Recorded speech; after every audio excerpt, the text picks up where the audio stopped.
welcome everyone today to Cal State East Bay. Hosted an event with Snowflair here and their co-founder, Louis Guo. Nice to meet you. My name is Clark Boothby. I'm the Career Empowerment Center Director here on campus. And we're here mostly to talk about interviewing best practices, right? And how that's changing very rapidly, that world that we're living in, hiring, the landscape, what companies are looking for. But how can you all as students best prepare for that, right? What are ways we can leverage technology, right, to give yourself the best chance to get an interview, kind of one, right, but also succeed on that interview.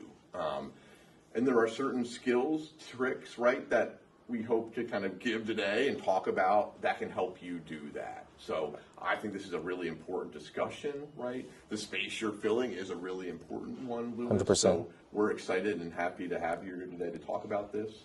So Louis is the co-founder of Snowflair. And Snowflair, today we'll talk about best practices when it comes to interviewing.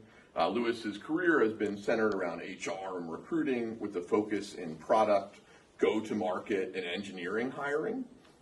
Majored in Spanish during college, so a little bit of a shift. It's a big shift. And started his career as a sales rep before transitioning into HR and recruiting. His current passion is helping job seekers find opportunities and building the best video hiring platform, Snowflair, right, which we're here to talk about today. Snowflair empowers people to build deeper connections and foster authentic communities. Their approach in transforming the work experience for businesses and their future employees by redefining how companies attract talent and showcase their brand. So thank you, Louis, for being here today. Thanks to the Snowflair team. And please, everyone, make sure we got a small group. Ask your questions. Make sure you're getting your thoughts and things answered as you prepare yourself, right, for launching your own career. Thanks so much, Louis, for being here today and joining us. For sure. Thank you, Clark. Thank you, Elizabeth, for having me here.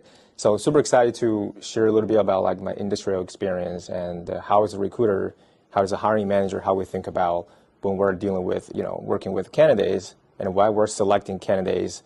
Like sometimes we're seeing some like pretty awkward situations. We have like 4 or 5 really bad candidates, but we can only probably select one of them. So today I wanted to share a little bit more about why this person is the one to get selected and how did you be prepared for the interviews. And just thank you, Clark, for the introduction about Snowflair. So we're here to building Snowflair. The reason why we're super passionate about this and we have a really high conviction is because when myself as being into 2 different roles, I was a job seeker. I was looking for jobs. And when I was looking for a job, I feel pretty struggle that I'm not able to build a great relationship with the hiring managers. And sometimes I don't even know what I put on my resume. So my resume is a whole mess. And sometimes I just have to looking for a coach or going to other expertise. That was when I was in early career. And just like Clark mentioned, I was majoring in Spanish, but how come I ended up becoming HR? I'm pretty sure a lot of people went to the same shoes, which is whatever you're majoring might not be whatever you're going to work in the next 5 to 10 years is pretty true. So I think the questions for all of you guys is, do you think the current major is your passion? Where do you see yourself with this major after you're graduated? So there's a big gap. So how did you fill the gap? And what are you going to put on resume? And when you get a job interviews, what's the first thing you're going to say, right? How did you approach? What is your messaging when you're emailing the employer? So one of my favorite analogies is I really like the butterfly effect. So like every small things can change the whole process. It's pretty true in recruiting. So a lot of great candidates that the way they approach me and the way how they do research about the companies, they know about myself, they know about my background. So they're able to build the relationship when they're communicating with me, when they're emailing with me. So the sincerity is really good. So today, just wanted to dive deep on some of my really great hiring philosophy. And I just, wanted to share with all of you guys. Yes. Excellent. Well, thank you so much, Louis. And real quick, just for those of you who haven't met yet, my name is Elizabeth Saucier. I'm our Assistant Director with the Career Empowerment Center. And I just want to emphasize again, since this is benefit of having a smaller group, this is a chat, right? So if you have a question or you want to dive into a topic maybe we haven't touched on yet, even outside of interviewing, Louis is really amenable to just sharing his best practices. So don't hesitate to raise your hand or just hop in, okay? So Louis, talk to us a little bit about your process at Snowflair, like when it comes to interviewing. Can you tell us a little bit about what you do? Do you do in person? I know you mentioned you do a little bit of everything. Yeah. So what does that look like from your standpoint? Yeah, so at Snowflair, we have a very different approach. So actually, everyone on my platform, we're hiring 3 different roles. One is community ambassadors. We want someone who can work with me and my partner, Ricky's. So we're going to keep bringing the voice into the market and into the helping more business, corporations, students to find jobs. And that's the first job that we're hiring. Second, we're hiring engineering. So if you're a career in engineering that you wanted to build some software, especially full stack backend, we also have some position around there. And also we have another role is more like, for people focused on marketing. So if you have the passion about to do some social media and marketing, that's another role that we're hiring as well. So the first step is you're going to get on Snowflair and you make a 30-second introduction about yourself. So this is why we are not just creating a platform, because I think a lot of people, what we need to do is taking an initiative to really get familiar with yourself. Because sometimes a bunch of people here is, like myself, when I'm just putting a camera in front of me and I'm recording, right? My question is, how many people have you seen how you behave? What is your hand gesture looks like? And how many, all these the feeling words that you have to say.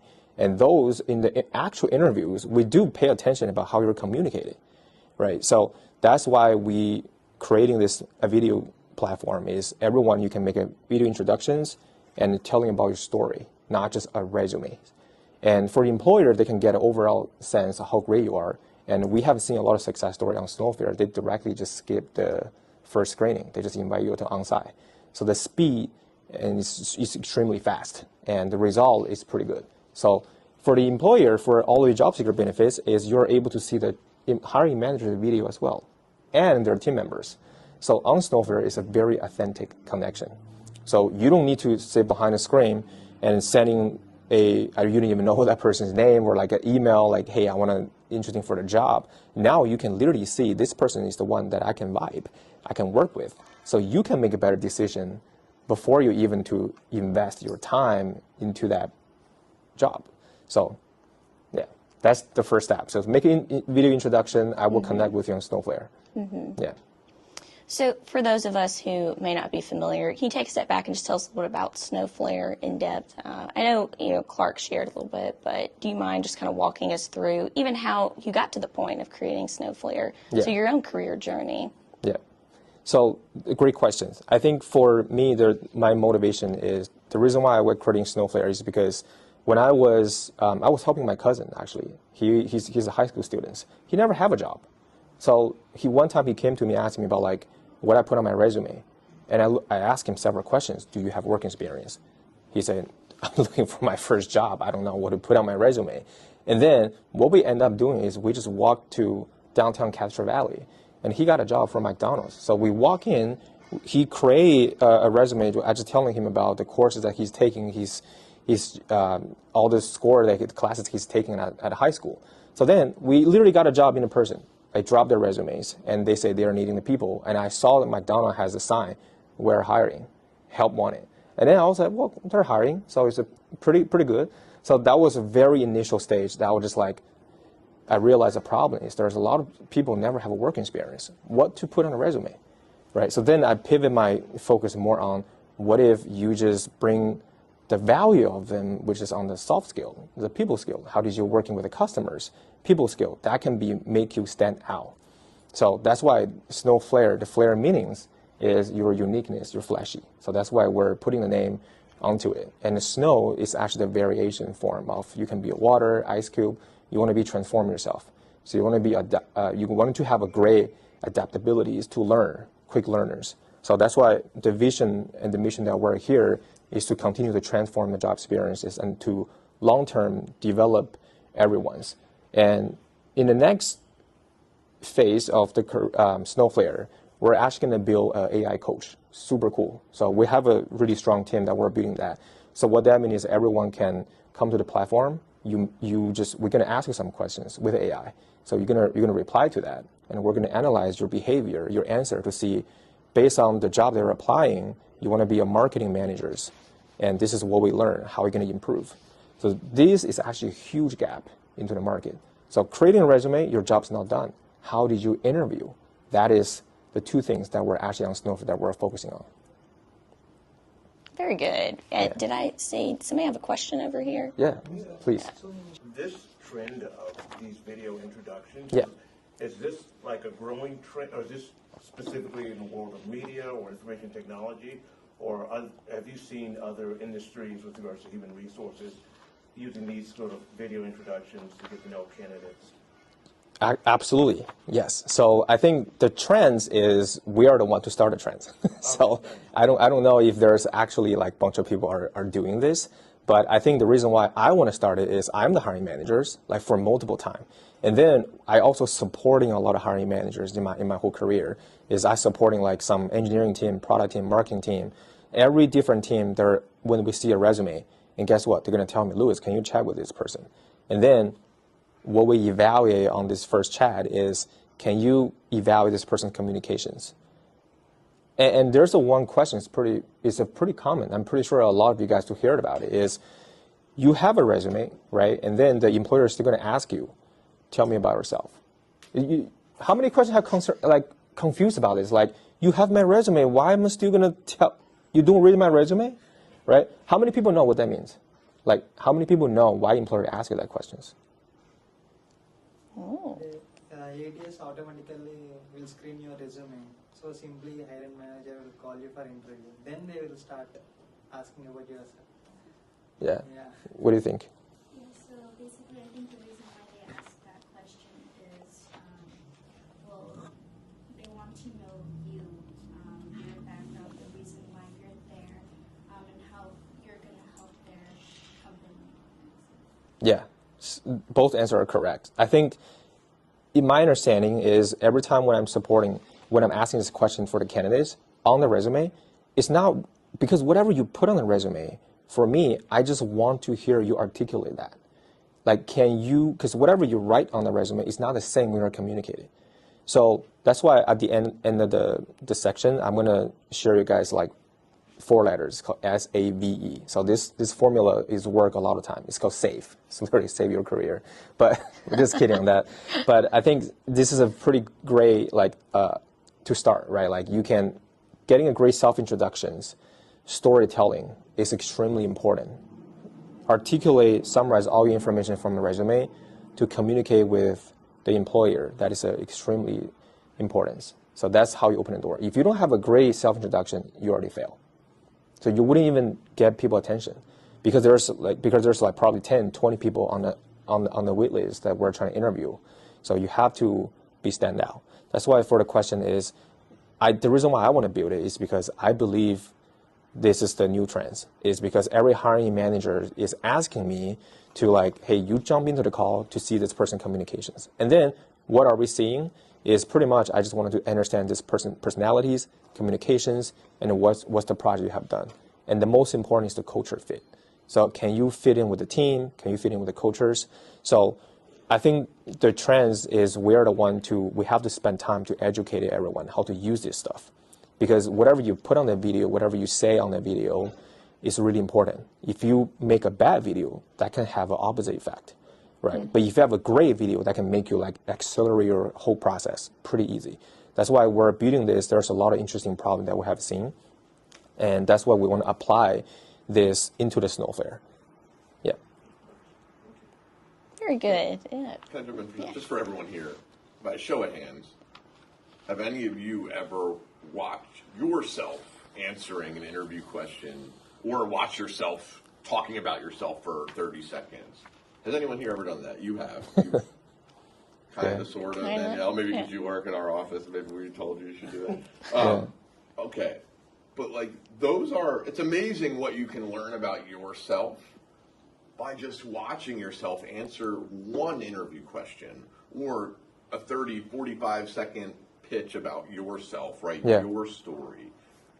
Maybe one thing you could take away for today is go home and try that, right? Because for some of us that might be really uncomfortable, right? If you're not used to getting out there and network, right? How do you talk about yourself? That's something maybe you would never do. Maybe you're not active on social media, right? So it takes a little extra work and practice, But you can do that in your own, right? Try these things out with just you seeing it and you watching yourself. Get comfortable with it so that you feel good about it getting out there. But just try that, even at some point this week. Maybe watch yourself answering one interview question as a little assignment or takeaway today. Yeah. I think you'll be surprised, right, about what you see in You're yourself. you're absolutely right, Clark. I think a lot of people. That's why I was having the 4 letters, the SAV. The A is actually represent authenticities.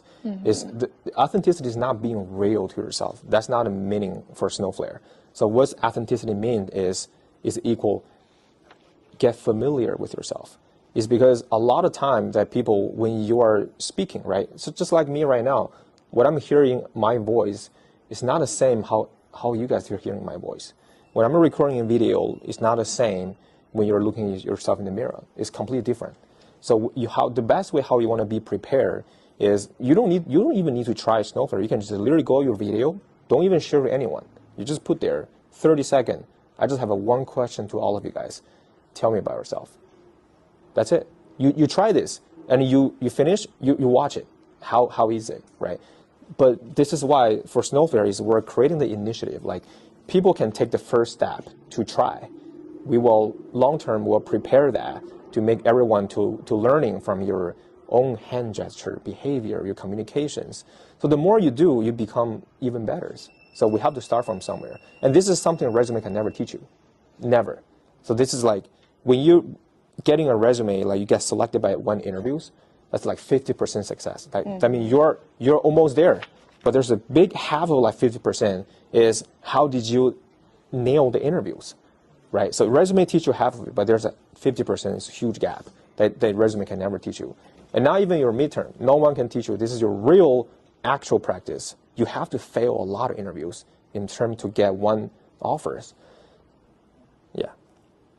Great questions. Anybody else? Yeah, go for it. Are hand gestures really that important? Because I'm pretty terrible with hand gestures. No, that's a good question. So like I'm bad at that too. How many people know the term power sphere? Do you know what power spheres means? So like sometimes, look at me right now. So when I'm in an interview right now, I put my hands right here. Okay, my name is Louis and I'm co-founder of Snowflair. You see my hands right here, right? So so you guys what take away from me is I'm an introvert. I'm probably not a sociable person. But guess what? You're applying a sales job. And that's automatically no. That's a bad impression. But you look at me right now, if I put my hands on top of my head, that is something like what? Like you're impressing people like you're overconfident or you're like over-exaggerating things. So the best way how you put your hand gesture is between your neck and your belly button. It's right here. So you want to move your hands around this area so people feel comfortable when they're seeing you how you are.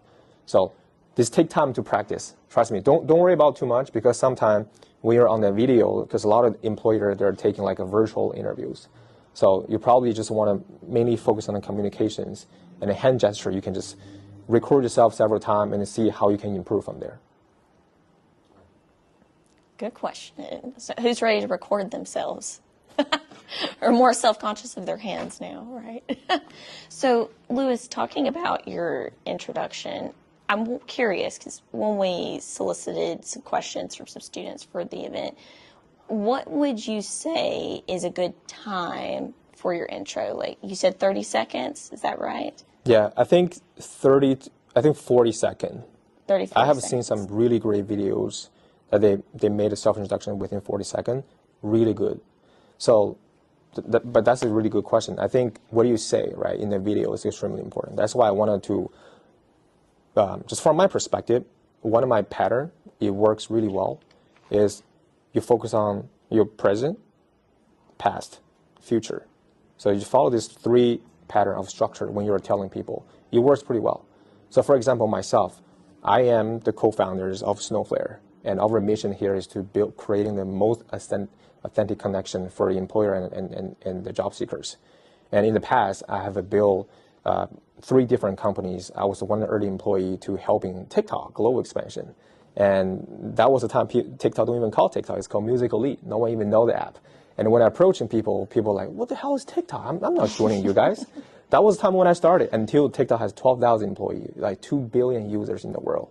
And then I transitioned myself into another AI startup that I was the number 50 employee. And when I left was 170 employee. And then I was head of talent to build an entire talent work to one of the other startup to focus on like engineering and the product development. And my future is I want to helping billions of people to get a job easier and faster to develop your career. So if you're introducing yourself with this pattern, for me, I like it a lot.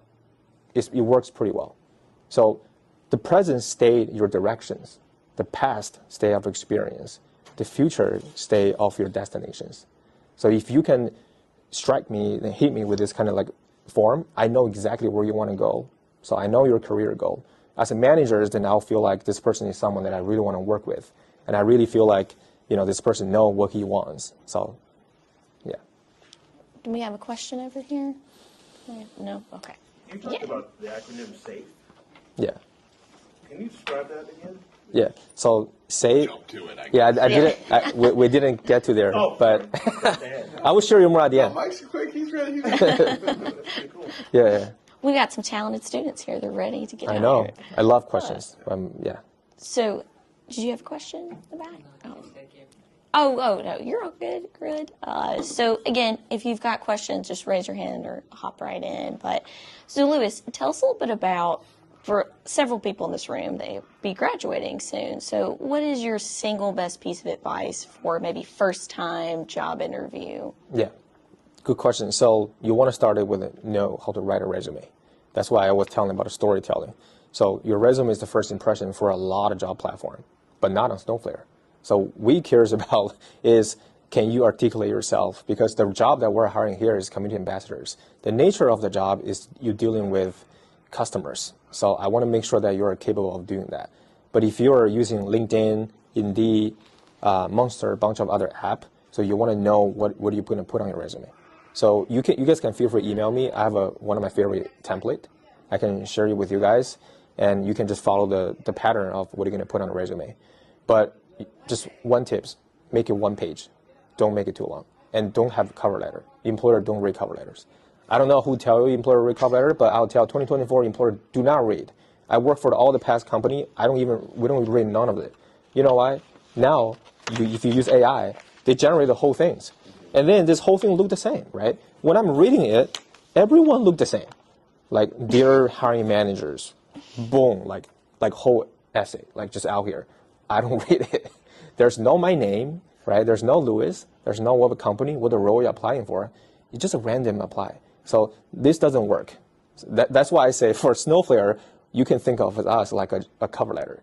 So that is actually you, not just a cover letters. So you apply your story and yourself, and then you apply. The success rate usually 60% higher than you're using any other platform. So first step is creating a resume. And then practice, just like Clark, Elizabeth say, try to record yourself, see how you look like, how you sound. Do you know how to tell a story, right? Just question for all of you guys, homework tonight. Tell me about yourself, and then create it, 40 seconds. See if you can get the video done in 40 seconds, and how good is the video. You can always iterate it. You keep learning, keep iterating. So it takes time. So we will eventually all to get to the stage that you will be really familiar with this kind of approach. And yeah. How much of the video should be about who you are, and how much of the video should be about the job that you're interviewing for? That's a really good question. So I think in the 40 second, what I just for the homework, I would just want you guys to try tell about yourself. What that means is your current, what are you doing right now? You're the Cal State students. I'm graduating in this winter or next year, 2025. And in the past, I have done teaching associate or in the past stuff like that. And in the future, I can see myself working as a customer service, where I can see myself working as a marketing managers. The reason why I applied this job is I'm really passionate about the team and now who you are, right? So I think you wanted to mix with both and put the job more on the future sense. Yeah. I think kind of what you're saying, right, is have a general pitch about yourself. Like we say, you have a base resume, right? Have something as maybe, right, your standard that you can mold to other job opportunities, right, based on the keywords. Similar to this, think of a broad statement you can say about yourself. But then no, when you're interviewing for a job, right, you'll have to add a little bit to the end of that of the why, right? Yes. It's either usually about the role and the function of what you'll be doing. Maybe it's something exciting about that company, right? The team you'll be working on, some new thing they acquire, right? Whatever it may be. But it's usually the very last bit is the why, why that organization or company. Yeah. Yeah, I think, Clark, you definitely got a great points. I think what you should talk about is now what are you looking for? Is what are you going to provide to the employer? That's a very different philosophy. Like every time when I see a candidate, like I want to looking for the job because X, Y, Z. But if you hit me with what I can provide, Louis, is based on my experience, I can do A, B, C, D. This is kind of like a different approach when it comes to employer. I feel like this kind of approach, it make me feel more like I want to hire this person or I want to talk to this person.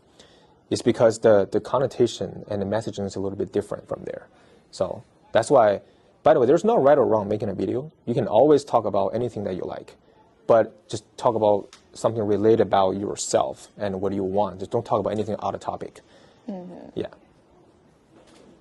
So I ask a question, Elizabeth? So I think related to these video introductions, right? Because I think this is something that might grow, right? And we're going to have to, you as students, prepare more. How do you talk about yourself as maybe part of a application process, right? Thinking about the video themselves, maybe the formatting, right? Like technical components of it. Yeah. What are things when they're thinking about recording them themselves that they can replicate that are best practices when they're talking about themselves? The setting, maybe things outside of the content, right? But like in the best videos you see and standing out, what is it that they can use and some things that can really help them create a good introduction? Yeah. So right now on Snowflair, there's no any filter or like developer tools that we're building because that's like super fancy. Like, if you're using like Zoom stuff, you got to know they take 10 years to build that, right? So right now what we have, filter yeah, or something. yeah. I don't recommend that because they're gonna lose the authenticity part. Like I don't know who you are. If you put a like avatar or like some emoji on top of it, no avatars. Yeah. Okay. But hey, you might able to put that if I have an employer that they work for Disney and they're hiring for the role that just want you to be creative, then that's a really great introduction. So you guys are the judge. You have to able to figure it out. Am I able to put this kind of stuff to apply a software engineering job? I don't think so. Because if I see a software engineer with this, yeah, I will be like different impressions. Like, oh, this person is a pretty like outgoing person. It's pretty fun. But then my question is, why like this is not like pretty appropriate on this kind of job? And we have an employer that actually hiring a hairstylist. So a bunch of people went to like hairstylist school and they graduated. What they do is they show their client a video, and they're in the background. They're talking about like the hair product. They give a really good project walkthrough about the hair product they have done, and then this video was really great. And the employer see like, oh my gosh, I never see any like job searching platform for hairstylist. So they're able to see this kind of video and they connect and they hire this person. So that is something that we have seen it works pretty well. It depends on the job. So I just be full transparent. I don't think Snowflair will be a great app right now to hiring a software engineer because we don't have any much employer that needing the video aspect on a software engineer because software engineer is still a very heavily on technical. So you can be a great software engineer, not very good at communication. I will still hire you. You can just be an IC.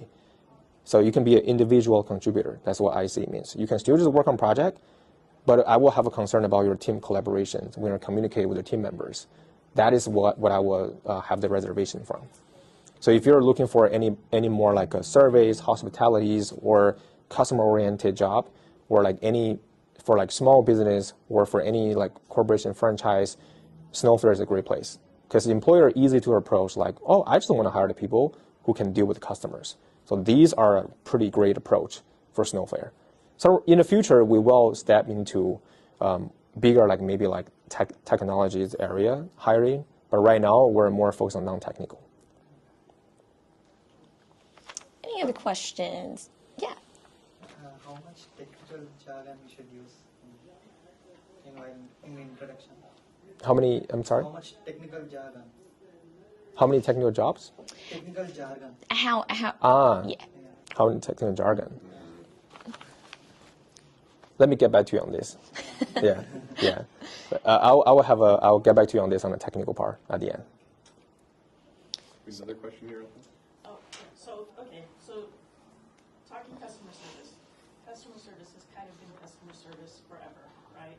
So if somebody has taken time out of the workforce to raise kids, to go to school, whatever, and you go jump back into the workforce, why is it that future employers tend to look at you and say, okay, well, you have a gap, when customer service is still Yeah. customer service? Yeah. It's who you are more in customer service than what platform you're using, because all the platforms you need to be trained on anyway, Yeah. right?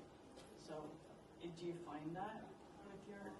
That if there's a gap in a career, do I have a bias on the people who has a career gap? Right, exactly. Yeah. So I think this is a pretty common question that across like the entire industry. Like, so if you have a gap, so I think the question is more about I'll be wondering why. So do you have any like indications or anything on the resume to say I'm not able to work because of my family, personal event, or any other stuff like that, or I was taking a break, travel the world, right? So like there's a gap. It's a lacking of the information. I don't know why you didn't work. So if you have explained like you stopped work from 2018, so on your resume you can just say 2014 to 2016 I was working on company A, 2016 to 2018 I was working on company B, 2018 to present right now, and focus on blah blah blah blah. What have you been doing? So I think that explain for me, I can see the resume like, oh, actually you're working on taking care of family, taking care of kids, but now you're ready to back to the industry. So I think you have to first of explain. Second of all is, once again, telling about a story about yourself. This is why when you know how to tell a story about in the past and what you're going to looking for in the futures, and you have to make sure you have the enthusiasm and the energy to go back. That's actually something in the interview like I would like to see. If you hit me with like low energy and not really communicational, and then these actually emphasize pretty well from the first judge from the resume, like this person probably just take a pretty long time break. My question is, are you still ready to work? Because for employer, every time we're looking for is the people not really want to take PTO. But it's pretty sad. We want people to take PTO, but if you do, we're gonna loosen the employee to actually focus on execution to getting things done, right? So I think for you is more about when you're in the actual interview, can you show the enthusiasm, the energy, and the passion that you want to go back to the industry? Well, the problem is, if you have a gap on your resume, then you don't get the interview, right? Yeah. So should the gap be explained in the resume? I personally would like to say yes, because if you explain that, and so it's not wrong. So like I say, there's people might have bias, just say like, hey, there's a person didn't work for a while. And that's why I think whatever you put on this time of the period that you didn't work, what I would personally suggestion is like writing something that you have done when you don't work. You can't just say like I was focusing on like, you can just say I'm focused on family, personal event, and something like that. And then if an employer is still able to want to talk to you, you have to be able to explain about what is actually going on here, and then show the passion and energy. Yeah, yeah. I suggest you do, because even though if I selected you didn't put the gap, then I ask you about some of the questions, and eventually we found out you haven't worked for 6 years. That's actually wasting both parties' time. So I'd rather just be transparent about like on the first stage and why you didn't work or what's going on. By the way, there's a lot of employers that they're not having a bias. They actually really want people who you probably can be really hungry, right? So you think about this perspective. You haven't worked for 6 years. You're probably more hungry than the other people who've been working. Like me, I've been working, I've been burned out for so many times. Yeah, I was building tons of startup, like the company I burned out. But you probably more recharged. And for me, you strike me like this person might be pretty hungry and ready to go back. And guess what? I would expect you the next 2 years, you're going to kill this job really well. So that's the expectations. So now you will still get selected. I don't think the employer will have that, because sometimes I've seen people taking like a sabbatical from company 2 years, they didn't work. And when I look at these people, I work with a hiring manager, they just say, let's chat. Maybe this person is recharged and they're ready to go back to work. So don't have self-doubt. Leave that to us. Put that on a resume. There's always people will find the value of yourself. I think before we move on, I think echoing that, you got to confront that head on, right? I think that's the advice Lewis is saying. What we would tell you is, and there's different ways you can do that, right? Maybe there's some space in the build up to your interview, right? You can send the company a note after you apply, introducing yourself a little bit more, and maybe it's giving a brief explanation.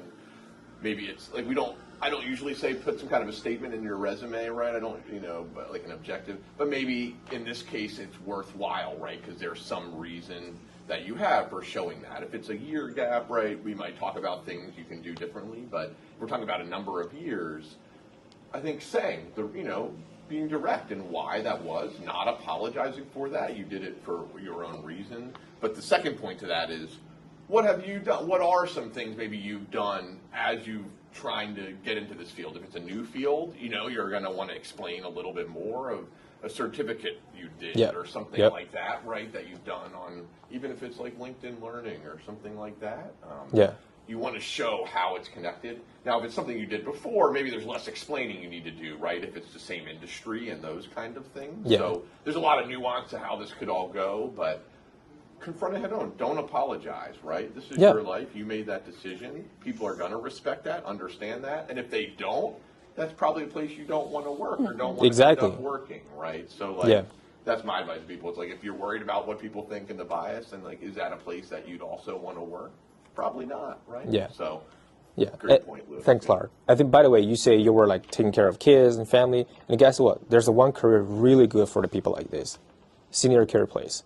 So if you have this gap and you customer service, there's a one employer pretty good at this. They probably you have the empathies and a bunch of like other energies or taking care with elderly people or younger childs. There's a lot of jobs in this area, like crazy. They're hiring, so you will have a job. It's depending what you apply to. If you apply to the wrong job, it's not even matched, then so you will see a lot of rejections. But if you apply to the right area, that's why I want to tell everyone and just think about the job that you apply. Is that going to make you to have a job, right? So it's not about your school, your background. It's about like, does that job can set you successful in your career as a first step? So that's why I think if you put a resume on like you have spending time with the kids and families, but you have like 20, 15 years experience in the past, I like that. If I'm a hiring manager in like senior care places, we have an employer actually on Snowflair. They're hiring like people who speak Spanish, Chinese, so different language, to working with like elderly people who has dementias. They get a job pretty fast and easily. They have been work for so long, but they recharge. They have a great attitudes. They want to go back. They're hungry, and they speak another language. So there's a lot of value of you. You have to find that and utilize that when you are interviewing with them. Now, talking about apps, Snowflair, right? How can students here get on board with you, stay in contact with you? Yeah, I will give you guys my email, so you can it's pretty simple, just hello@snowflair.com. If you want to have a great interview template, just email me. I'm very happy to send you some of my favorites that I think is pretty clear to articulate about their experience. But once again, if you wanted to make a video or like wanted to get a job from on Snowflair, like a very customer-oriented focused job, try Snowflair. If you wanted to having a career in technical engineering focus, I'll email you a template. So some of the really great resume template you can use. Yeah. Excellent. So time is dwindling, but I do want to make sure everybody knows before you go, check in on these QR codes. So I'm going to send Lewis, everybody that was here today, their name and email. So just make sure you're checking in. Any final questions related to interviewing or hiring or just really anything Lewis has mentioned today? Yeah. So the big thing that's been on my mind is when looking at the tech industry, it's fiercely competitive when trying to get a job in it. To the point where I'm thinking I don't have much of a chance to land a job in the tech industry. So is it good enough to just have a good introduction and a good resume? Is there something more that I should know when trying to get an interview in a tech job? It's pretty good questions. Very competitive. It's not even competitive. I think right now is like even more. So there's a lot of, so right now it's an employer market. I can be very honest with you guys. employer has more options. So it used to be a job seekers market. Like job seekers are super competitive. Like, do you guys know we used to hire a recruiter with like $160,000 plus annual salary? It's crazy. We're fighting for some recruiter don't even have experience to scale and grow the companies. So right now it's an employer market. So I think for your question is, number one, the economy is not great. We're doing a lot of layoff. And there's a bunch of AIs trying to replace people's job. But trust me, they're not yet. They're not there yet. They're far away. AI is not able to replace tons of people's job. So I think what you're going to get in there is, when you're going to graduate? This year? Next year? This spring. Spring. So next semester. Got it. And do you have any internship experience? I'm trying to get an internship this spring. Cool. So you have to have a clear understanding about what is your definition of tech industry. So do you know like what is tech industry for yourself meanings? So Like company do AI or company focus on application focus? well, mostly just software development, I guess. Yeah. So, See, just programming. that's a misconceptions in everyone's mind. Wells Fargo is not a tech company, it's a bank company, but they're hiring tons of engineering jobs. See, so you're missing the biggest part, right? And Johnson & Johnson is a biomedical company. They're hiring tons of engineering jobs, but they're not the one that you described. So you're probably already missing like 80% of the market. There's a lot of digital transformation starting in 2016. Like 2015, 2016, tons of not like technology company, like not like a company like OpenAI, Google, Amazon. But if you really think about Amazon, they're not a tech company. They start selling books. They have a distributed center, they're shipping stuff. They apply the technology into it. So for you, in terms to open a market, there's two suggestions for me. One is geographic. If you're open to relocation, just move out from California. Go Texas, New York, Tennessee, anywhere else they're hiring. Number two, open up your industry, open up your standard. Try looking for some like a fintech, which is Wells Fargo. They have a whole team that are hiring like engineering. They have to working on some like a fraud detection, risk analysis and stuff like that. They're a great engineering career. So don't think about too far about I want to get into. I think that's like just for you as well. Don't get into too far. Focus on the first step. Step into some industry where you can work. Working for a hardware company, right? Like NVIDIA didn't start as a software company. They're selling chips. They're selling like a game GPU stuff, but they apply tons of technology into it. That's how they open an entire market for that, right? So be open-minded to see what other industry are there they're hiring software engineer, and do internship. Trust me, internship will change your character from your early career. So right now, when I'm viewing you, 1 year after if I see you, you're probably very different. Because when you're doing internship, you have a project, and you're going to be the one to stand in front of the whole company to make a presentation to them, tell them about the project. And that's how you learn and grow. So the more internship you have done, the more you put on the resume, the more story to tell. Right now, if you don't have a story to tell, there's no job. So right now, focus on your classes in school, but also focus on get some internship. But don't do no pay internship. I'm actually concerned about the company don't pay. So if they didn't pay you, just don't even worry about it. I wouldn't suggest you to do that. So, yeah. So what if I'm not able to do an internship this year? Yeah. Polish your resume first, right? See what you're going to put on it. I can send you some template. But like I said, don't have a self-doubt. Like I know the market's not great, but be confident, right? Like whatever you're learning, majoring, you probably has a lot of value. You can put on your resumes and apply for some great internship and get an internship first. So don't even think about too far.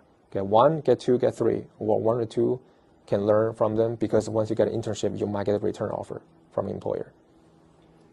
I think there's a couple things to that, right? How do you get your foot in the door? It's like being creative, right? Which is what Louis is stating about, like, don't limit yourself to, in this industry, these companies, right? A lot of people are hiring the roles you're looking for. For instance, in a couple weeks, we're taking a group of students to Handshake, right? The platform that we use here on campus. They're valued at more than $5 billion, right? They've just been granted a whole bunch of awards. Their startup award. They're growing rapidly. They're hiring a bunch of engineers right now. We're doing a site visit to their headquarters in November. sign up for that, come to that. If you go to that, you meet some people there. Maybe you meet one of their software engineers. You can follow up with them after that, visit and try to make a connection, right? It's how do you, what are things you can do, right? These are the practical things, right? Coming to these events, meeting people, following up. So networking is a huge part of that, and that's an uncomfortable thing to do, right? A lot of the time, no doubt about it. But how can you do it in spaces that feel more comfortable, right? Or maybe you're with a group, right? And those kind of things. And get used to rejection. Like, that's a big part of it. It's like, you're going to get told no a lot. I think in a lot of parts of life, we don't get used to it in that kind of way, where in job searching, it's just a part of life and what you're going to do. Don't worry about that, right? Be fueled by that kind of rejection and just get back out there, because you're going to get a lot of those no's, and a lot of you're not going to hear back, and don't let that get you down, because you got to kind of keep finding the right people, the people that value your skills and experience, and you're going to find that fit. But it's going to take it's a little harder for you if you're graduating. You can also think about doing a summer internship. So even though you graduate in May, a lot of internship programs are over the summertime. So even though it's not a full-time job, that could still be something. A lot of them still offer summer internships to recent grads. And that might be a good way into a company, right? Is like maybe you look, if it's, you're struggling to find something for spring, set your sights on summer. And maybe that internship can turn into a full-time job, where you put that on your hiring manager's forefront when you're getting hired. Like, I'm a grad now, I'm here to stay. What do I need to do to make that happen? Is this a possibility, come August and the end of summer, right? So I think a summer internship is also an option for you as a way to get your foot in the door, if not a full-time opportunity. So there's, different ways you can think about it. It's a pretty good point. You have friends, ask them for referral, right? Networking is pretty, I know a lot of people that we hire is referral from the other person. And you know why we love referral? Is we can streamline the interview process pretty short. And because the other person that we hire, we trust their judgment, and they probably work with some pretty great people. So if you are a referral from your friends, usually the chance is pretty higher. It's pretty high. So see if you have some friends, or go to some networking event, and try, there's another app, what is that called? Luma, Luma. So it was one of the events, they always have tech meetup, a lot of free stuff. So you got to put yourself out there. You can't just behind a screen computer apply. You got to put yourself out there. Joining an event, networking with people, see if you have friends here and there. There's so many tech opportunity. Also government job. Have you considered going to some government job contract? It's pretty stable. Great benefits, great work-life balance. Everything's great. Pay is great, everything's great. I recommend you to check it out, some government service. I don't know, Hayward County, Livermore County. There's a lot of stuff they're hiring. I just saw the other day, Fremont is actually hiring some bunch of new jobs that they just open up. So there's always jobs. So it just depending on which role you apply. Okay. Another platform for a tag, you can try Simply Hire. Simplify. Yeah, Simplify. So it's one click to apply. Yeah. For tech, once again, for Snowflair, where we can do a really great job for customer service oriented. If you wanted to have sales, marketing, some of the corporations are using us to hire salespeople, personal trainers, because those jobs can make you to be successful from job search. So if you're on the technical side, I'm just doing a free promotion to other product right now. Try them out. It works pretty well. And we also have to drop in hours at the Career Empowerment Center. So I would encourage everybody here, if you haven't come by, to just talk with somebody, even if it's just, role playing what an interview might be like. It's a good idea to consider too. So throwing that out there. Any other questions? Okay, so we have the space until noon. For those of you that are interested, want to introduce yourself, I encourage you to come by and say hello to Louis before you leave. Please do. Thank you so much again, and really appreciate you coming out. Thank you, Louis. Thanks for having me, Clark. I really honored to being here. And by the way, I do wanted to talk about the SAVE terms at the end.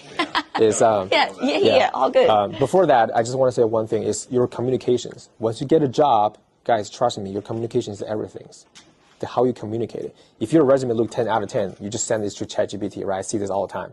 ChatGPT create a resume, 10 out of 10. But your communication is 3 out of 10. For me, you are 3 out of 10. you are not 10 out of 10. I'll pass on you for sure if you don't able to communicate. So for SAVE, what does S stand for? Is storytelling, self-introductions. Please know how to sell yourself. Don't even sell a product. Sell yourself first, right? A is authenticities. Hear your voice, get familiar with yourself, and make sure that you know how you sound, how you actually looks like when you're behaving in the interviews. That is a big missing piece for every person. It's like you don't even know what you looks like. Then, get familiar with yourself. Then that's the opportunity for you to figure out where you want to learn, where you want to improve. So authenticity means growth mindset. So keep growing, keep learning about yourself. V is a vocal image. So whatever, your voice is your personality. This is why I want to say your communication is extremely important. If you sound, you speak pretty fast. For me, you probably sound nervous. If you speak pretty slow, maybe I will have another impression. So make sure you know how to communicate with the employer. So V is a vocal image. And at the end, E is expression. So how did you increasing your conversational abilities? Extremely important. That's why I saw there's one of the questions is like, if I have some people are not qualified for the job, am I still hiring them? Yes. Yeah. We've seen this. Actually just happened like last week. I hired someone who was not qualified for a job, but this person have the best communications, and he actually know my background. He found me on LinkedIn. He asked me tons of questions in my back. Why did I transition here? Why do I want to do this? The engagement is really great, right? So you got to do your homework when the job you apply. You know the company, you know the employer, they're better. That's how you stand out. And the soft skill. This person's personality is pretty great fit and show a great enthusiasm, great culture fit. But I just tell you, we expect 5 years, but he only have 2 year experience. I still hire him. And because I believe that he can learn fast. So that's why the expression is your conversational ability. How did you sell yourself? So I know the time is up. So, and just you have questions, come here. I can stay until like 12, right? Yeah, if you're good, Louis, I think I encourage everybody in here, just come at least say hello. I mean, we're talking about interacting and networking, so it doesn't hurt, right? Yeah. All right, thank you, Louis. For sure. Thank you, guys. This is so emotional. Thank you, Elizabeth.